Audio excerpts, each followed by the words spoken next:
Advait Aiyer. I'm a fifth-year Ph.D. student in Wharton's Applied Economics program. I was born in Dubai. I grew up there, completed high school there, and then I went to Bangalore, India for college. So I studied economics, math and statistics at the St. Joseph's College of Arts and Sciences. My research focuses on higher education and college quality in India. So basically, my work kind of comes from this space where developing countries are struggling to kind of meet the demands of higher education, right? Because they're often resource-strapped. They encourage private providers to come in and provide education. Now, on one hand, private providers often do a good job of this, but they charge exorbitantly high prices, right? So that's where my research comes in, because I study price regulation in Indian college education markets. Interest in this field of work comes from, well, primarily from my experience as a college student in India.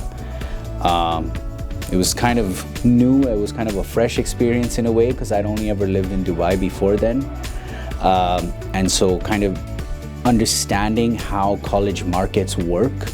A lot of attention has been paid to school education in kind of the mainstream research, but not quite enough, I thought, had been paid to college education. So I was curious to understand, are these claims of poor education quality in India, which we see in all kinds of, in the popular media, are these claims true? If I really get into this quantitatively, what am I going to find?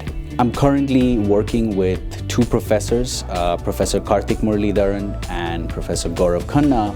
I'm co-authoring a paper with them, which is somewhat related to my overall field of study. Together, we're working with certain state governments in India, and in particular their Department of Technical Education.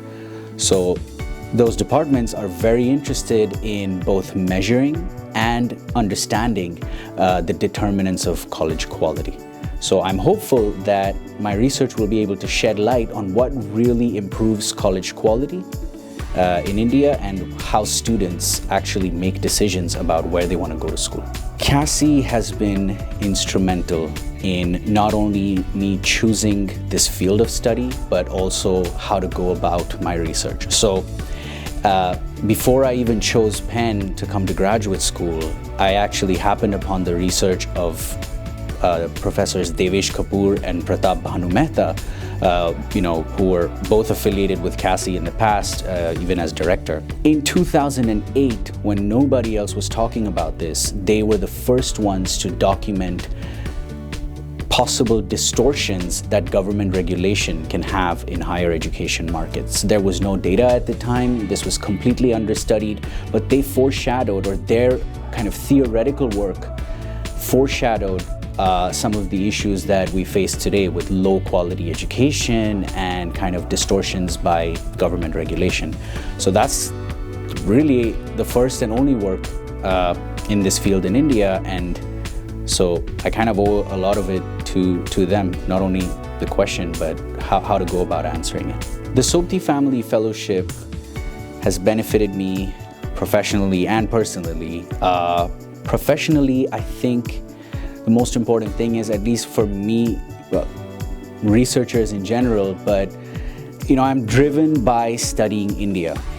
To me, economics or statistics, these are tools to study what I really care about, which is India and the Indian economy. So in that sense, I've found kind of a place at CASI where really everybody studies India. We come at it from different angles, sometimes climate scientists, sometimes anthropologists, sometimes urban planners, but everybody's really focused on India. And so professionally, I've been able to broaden my horizons of how I look at these things. And personally, it's above all, I think it's a badge of honor that I'll wear, a community that I'll be part of wherever I go, that I've been kind of affiliated with CASI, and that means a lot. What I enjoy most about living in Philadelphia is I'm a big basketball fan, and can't quite say I'm a fan of the 76ers, but I do enjoy watching basketball games here. The only other place I've lived in the US, which was in New York, I could never afford to go in Madison Square Garden to an NBA game. So I think that's one of my favorite things, has been just taking in the Philly basketball culture. They're big sports fans here. I think that's what I've enjoyed the most.